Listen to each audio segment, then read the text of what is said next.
ಯಶಸ್ವಿ ಪುರುಷನ ಹಿಂದೆ ಮಹಿಳೆ ಇರ್ತಾರೆ ಅಂತ ಅಂದ್ಬಿಟ್ಟು ಒಂದು ಗಾದೆ ಇದೆ. ಅದು ನಿಜವಾಗ್ಲೂ ಯಾರಿಗಾರು ಹೇಳಿ ಮಾಡಿಸಿದರೆ ಅದು ದೇವೇಗೌಡರು ಕುಟುಂಬಕ್ಕೆ ಅಂತ ಅಂದ್ಬಿಟ್ಟು ನಾನಾದರೂ ಭಾವಿಸ್ತೀನಿ. ಇವತ್ತು ಯಾವುದೇ ಅಧಿಕಾರ ಇಲ್ಲ ಅಂತಂದರೂ, ಜನಪ್ರತಿನಿಧಿ ಅಲ್ಲ ಅಂತಂದರೂ, ಇವತ್ತು ಇಡೀ ರಾಜ್ಯ ಅಮ್ಮ ಅವ್ರಿಗೋಸ್ಕರ ಇವತ್ತು ಮರುಗ್ತಾ ಇದೆ, ಕಣ್ಣೀರಾಗ್ತಾ ಇದೆ ಅಂತಂದರೆ ಆ ತಾಯಿ ಅಷ್ಟು ಪ್ರೀತಿ ಹಂಚಿದ್ರು ಇಡೀ ರಾಜ್ಯದ ಜನಕ್ಕೆ ಪಕ್ಷಾತೀತವಾಗಿ. ಇವತ್ತು ತಾವೆಲ್ಲರೂ ನೋಡ್ತಾ ಇದ್ದೀರಪ್ಪ, ಯಾವುದೇ ಪಕ್ಷದಲ್ಲಿರಲಿ ಅವರೆಲ್ಲ ಇವತ್ತು ಮರುಗ್ತಾ ಇದ್ದಾರೆ, ಅಳ್ತಾ ಇದ್ದಾರೆ ಅಂತಂದರೆ ಅಷ್ಟು ಪ್ರೀತಿ ಕೊಟ್ಟಿದ್ದಾರೆ ಅಮ್ಮವರು.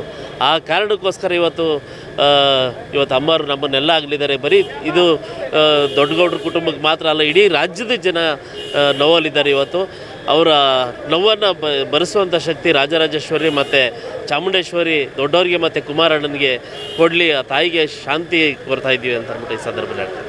ನೋಡಿ, ನಾನು ಈ ಭಾಗದಲ್ಲಿ ವಾಸ ಇರೋದು, ಇಲ್ಲಿ ಹುಟ್ಟು ಬೆಳೆದಿರೋದು ನಾವು.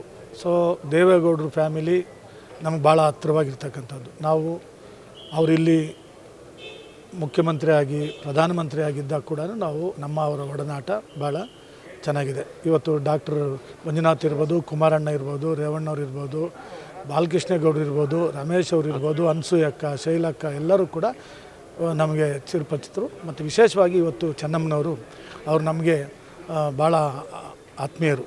ಯಾಕೆ ಅಂತಂದು ಏನೇ ಒಂದು ಕೆಲಸ ಆಗಬೇಕಾಗಿದ್ದರೆ ಅವ್ರ ಮನೇಲಿ ಕೆಲಸ ಮಾಡ್ತಕ್ಕಂಥ ಅಲ್ಲಿ ಕೆಲಸ ಮಾಡ್ತಕ್ಕಂಥವ್ರಿಗೆ ಏನಾದರೂ ಒಂದು ಅನುಕೂಲ ಮಾಡಬೇಕು ಅಂತಂದರೆ ಅವತ್ತೊಂದು ದಿನ ನಾವು ಇಲ್ಲಿ ರೆವಿನ್ಯೂ ಸೈಟ್ಗಳನ್ನ ಮಾಡ್ತಾಯಿದ್ವಿ ಉತ್ತರಳ್ಳಿ ಭಾಗದಲ್ಲಿ.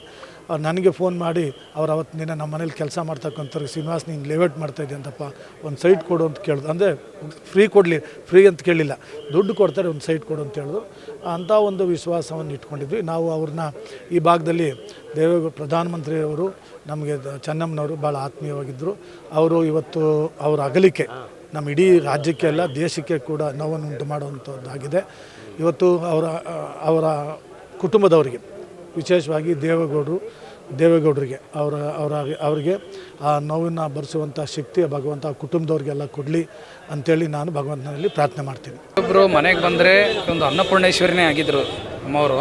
ಎಲ್ಲರೂ ಬಾಯಿ ತುಂಬ ಅಮ್ಮನವರು. ಅವ್ರು ಯಾರನ್ನೂ ಸಹ ಅವರು ಊಟ ಇಲ್ದಲೇ ಯಾವುದೂ ಇಲ್ದರೆ ಇದು ಮಾಡ್ತಾರೆ. ಆ ಥರದಲ್ಲಿ ಸತ್ಕಾರ ಮಾಡ್ತಾಯಿದ್ರು. ಒಂದು ಮನೆಯಲ್ಲಿ ಒಬ್ಬರು ತಾಯಿಯವರು ಎಲ್ರಿಗೂ ಹೇಗಿರ್ತಾರೆ ಹಾಗೆ ಎಲ್ರಿಗೂ ತಾಯಿಯಾಗಿದ್ದರು ಅನ್ನೋದೊಂದು ಹೇಳಿಕೆ.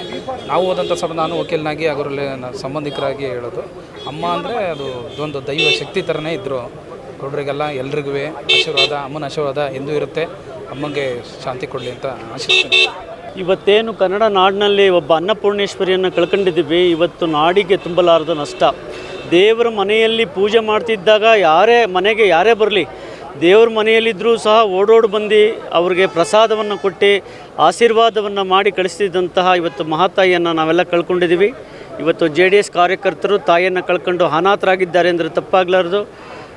ಇವತ್ತು ನಮಗೆ ವೆರಿ ಇಂಪಾರ್ಟೆಂಟ್ ಅಂತ ಹೇಳಿದ್ರೆ ಪೂಜ್ಯ ದೇವೇಗೌಡಜಿಯವರು ಯಾವುದೇ ಕಾರಣಕ್ಕೂ ನೊಂದ್ಕೊಳ್ದೇನೆ ನಮಗೆಲ್ಲರಿಗೂ ಸಹ ಬುದ್ಧಿಯನ್ನು ಹೇಳಿ ನಮ್ಮೆಲ್ಲರಿಗೂ ಸಾಂತ್ವನವನ್ನು ಮಾಡಲಿ. ದೇವೇಗೌಡ ಸಾಹೇಬರು ಶತಾಯುಷಿಯಾಗಿ ಬದುಕಲಿ.